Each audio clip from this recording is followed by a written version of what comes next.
Have you ever reached for that familiar jar of pickles on the top shelf, the one you've opened 1,000 times before, and found yourself struggling? Or maybe you've noticed that a flight of stairs you used to take two at a time now leaves you just a little more breathless than it once did. It's a quiet, subtle change, a feeling of being just a little less powerful, a little less solid in your own body. You might chalk it up to just getting older, a phrase we hear so often it starts to sound like an unavoidable truth. We're told that slowing down, feeling weaker, and losing our get up and go is simply a part of the journey after 55. But what if I told you that much of what we accept as inevitable is actually a choice? What if this creeping weakness isn't a sealed fate, but a negotiation? And right now, you're in a position to renegotiate the terms. The feeling isn't just in your head. There's a silent thief at work, one that begins to visit us more often after our 50s. It's a process that steals our strength, drains our energy, and can even compromise our independence. This thief doesn't take our valuables, it takes something far more precious. It takes our muscle. Think of your muscle tissue as the engine of your body. It's not just for lifting or looking strong. This engine burns the fuel from the food you eat,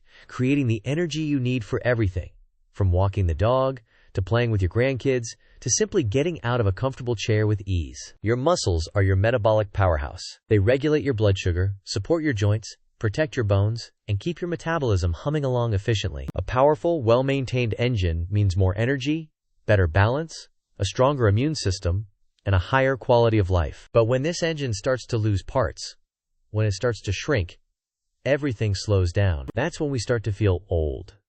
This process has a medical name, sarcopenia, but we don't need to use fancy terms. Let's just call it what it is: the gradual loss of our body's engine. And for a long time, it was seen as a one-way street. But groundbreaking understanding of how our bodies work has shown us that this is not true. We are not watching a slow, inevitable decline. We are standing at a crossroads. Today, we are going to talk about how to choose the brighter path. We're not going to discuss grueling workouts, impossible diets, or complicated supplements. Instead, we're going to reveal 3 simple, profound, and easy-to-start habits that can help you not just stop this muscle loss in its tracks, but actually begin to reverse it. We're going to give you the keys to restart your metabolic engine. So, if you've ever felt that flicker of vitality begin to dim, stay with me, because we're about to turn it back into a steady, brilliant flame. What if I told you that the first, most crucial step has nothing to do with a gym, and everything to do with what's on your plate and when it gets there? Let's start with the fuel. An engine, no matter how magnificent, cannot run without the proper fuel delivered at the right time. Our body's engine, our muscle, is no different. The single most important fuel for maintaining and building muscle is protein. Now, I know what you might be thinking. I eat protein. I have chicken for dinner, maybe some eggs now and then. And that's wonderful. But here's the secret that changes everything.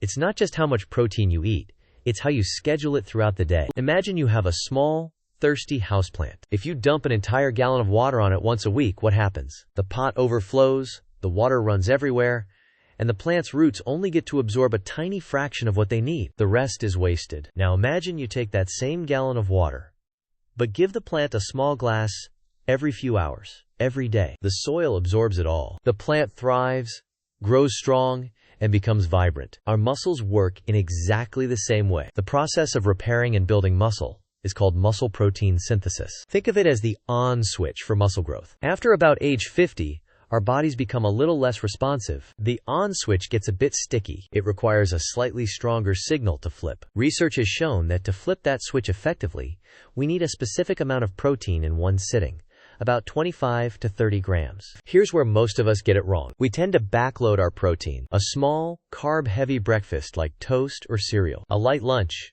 maybe a simple salad, or a small sandwich, and then a huge piece of steak or chicken for dinner. You might be getting enough protein for the whole day, but you're dumping it all on your muscles at once, just like that bucket of water on the plant. You flip the muscle-building switch on once, late in the day, but for the other 16 waking hours, your muscles are in a state of breakdown, with no raw materials to repair themselves. The first step to resetting your metabolic engine is what we call protein pacing. It's the simple act of evenly distributing your protein intake across your main meals: breakfast, lunch, and dinner. The goal is to hit that magic 25 to 30 gram target at each meal, giving your body the signal and the building blocks to repair and grow muscle all day long. You're essentially telling your body, hey, we're open for business. Let's build 3 times a day instead of just once. So what does 25 to 30 grams of protein actually look like? It's simpler than you think. For breakfast, instead of just toast,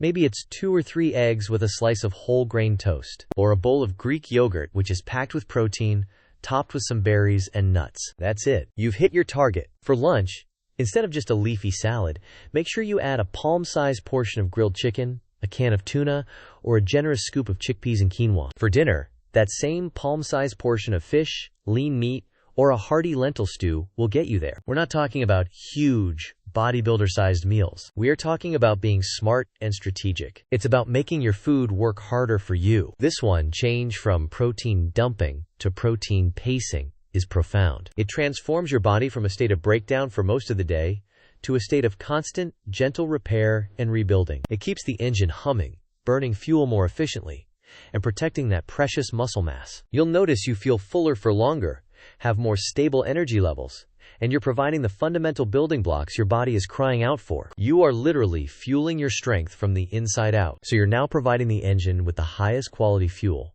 delivered on a perfect schedule. The tank is full, the fuel lines are primed. But even with the best fuel in the world, an engine won't do anything until you turn the key in the ignition. And that key, that spark that tells the engine to roar to life, is something you can do in the comfort of your own living room, starting today. The second step to restarting your metabolic engine is sending it a clear, undeniable signal that it is needed. You can eat all the protein in the world, but if your muscles don't receive a demand for their services, your body will think, well, I guess we don't need all this. Let's downsize.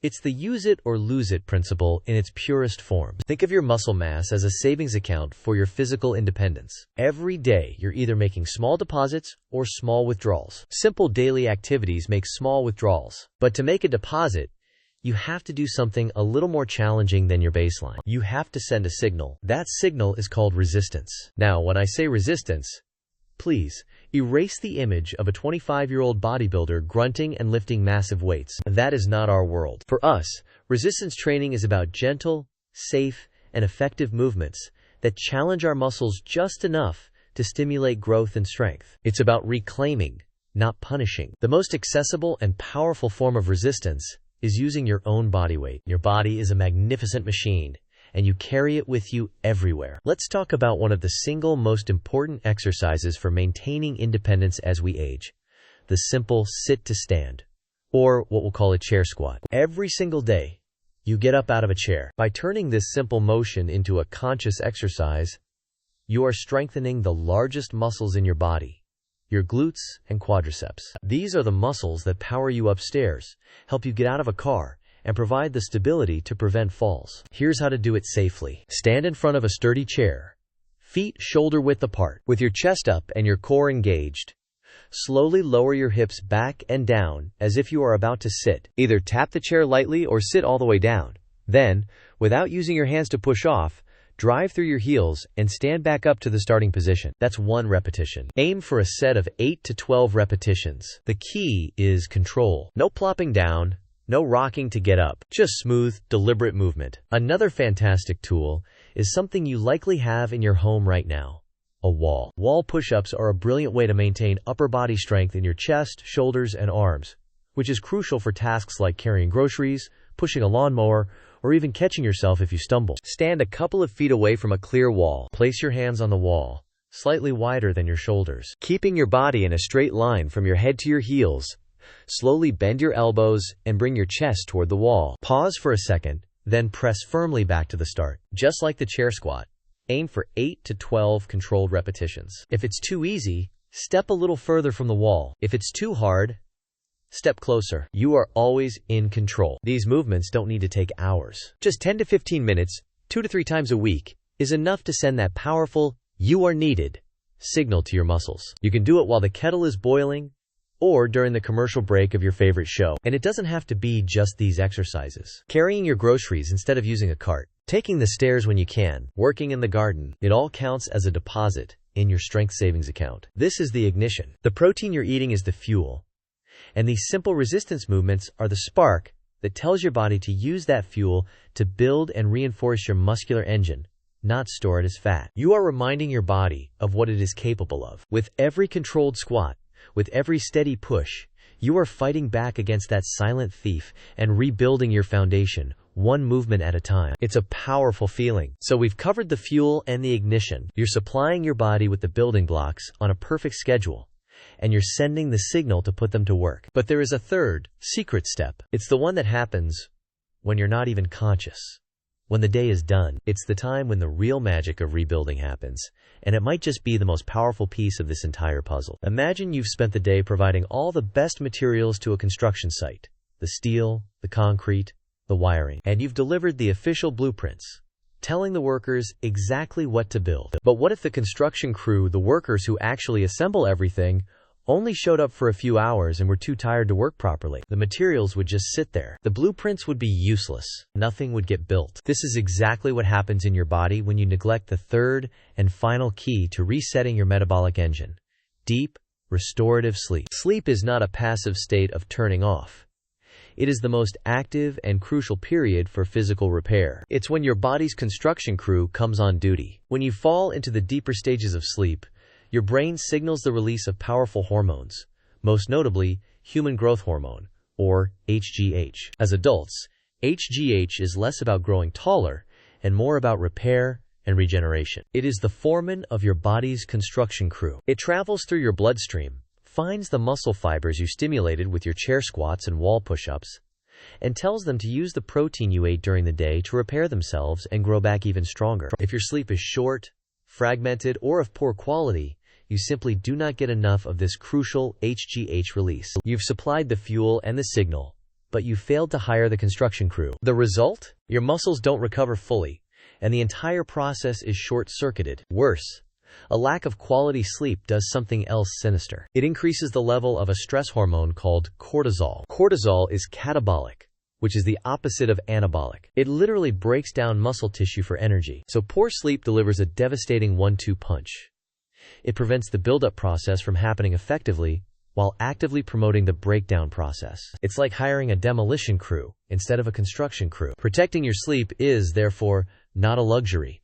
It is a non-negotiable part of your strength plan. So how can we ensure our nightly construction crew is fully staffed and ready to work? It comes down to creating a sleep sanctuary and a relaxing ritual. First, your bedroom should be for sleeping. Make it as dark as possible. Use blackout curtains or an eye mask. Even small amounts of light from street lights or electronics can disrupt the production of melatonin, the hormone that signals your body it's time to sleep. Second, keep it cool. Our body temperature naturally drops as we fall asleep. A bedroom temperature between 60 and 67 degrees Fahrenheit, or about 15 to 19 degrees Celsius, is optimal for most people to get the best quality sleep. Third, silence the noise, both external and internal. If you have noisy neighbors or a snoring partner, consider gentle earplugs or a white noise machine. To quiet your internal noise, the racing thoughts and worries of the day, create a winding down routine. For at least an hour before bed, turn off the news, put away your phone,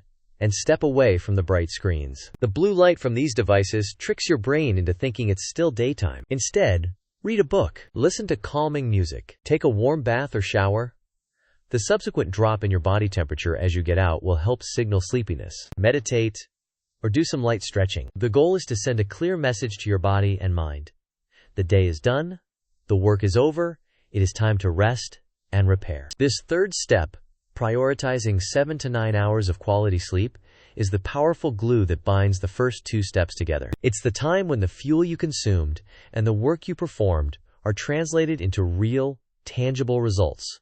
Stronger muscles, a more resilient body, and a more powerful metabolic engine. You now have the three keys: protein pacing to fuel the build, reimagined resistance to signal the demand, and deep sleep to manage the repair. But knowing the keys is one thing. How do you put them all together into a simple, daily blueprint that doesn't feel confusing or overwhelming? Let's build your personal metabolic reset plan right now. Knowledge is wonderful, but it's action that creates change. So let's take these three powerful concepts and weave them into a simple, practical tapestry for your daily life. This isn't about a radical overhaul. It's about small, intelligent adjustments that yield remarkable results. Let's call it the Better Health Engine Reset Blueprint.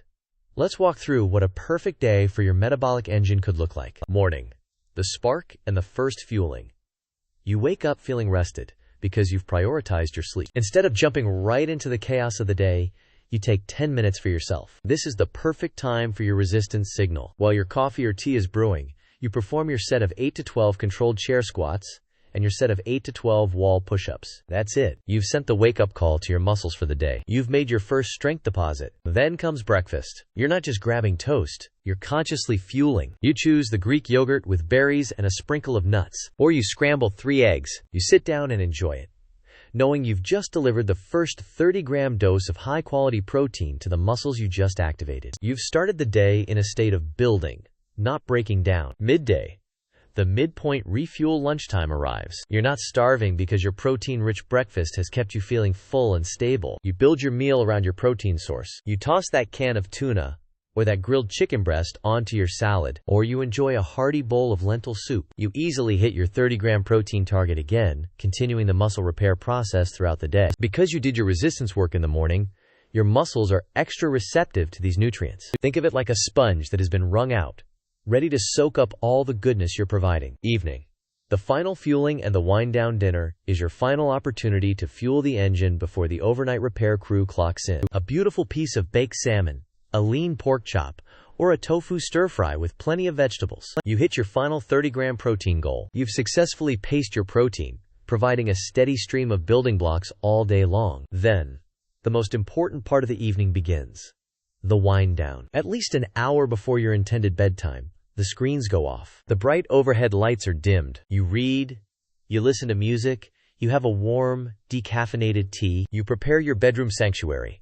Cool, dark, and quiet. You are consciously preparing your body for its most important work. That's the blueprint. It's simple, isn't it? No counting every calorie, no spending hours in a gym, no complicated pills or powders, just 3 intentional shifts. Fueling with protein at every meal, sending a brief signal with simple resistance, and fiercely protecting your sleep. Remember, this is about progress, not perfection. If you have a day where breakfast is rushed, that's okay. If you miss a resistance session, just pick it up the next day. This is a practice, a new way of living that honors your body and its incredible potential. You are the architect of your own vitality. You hold the blueprints. That feeling of weakness, of slowing down, does not have to be your story. You have the power to relight that fire, to restart that engine, and to reclaim the strength and energy that is rightfully yours. It begins not tomorrow, not next week, but with your very next meal, your next opportunity to move, and your commitment to your rest tonight. You are capable of so much more than you've been led to believe. Thank you for joining me on this journey today at Better Health. If this has resonated with you and you're ready to take back control of your health journey, please consider subscribing to the channel and turning on notifications. We have so much more to share with you about living your most vibrant, powerful life. Here's to building a stronger you.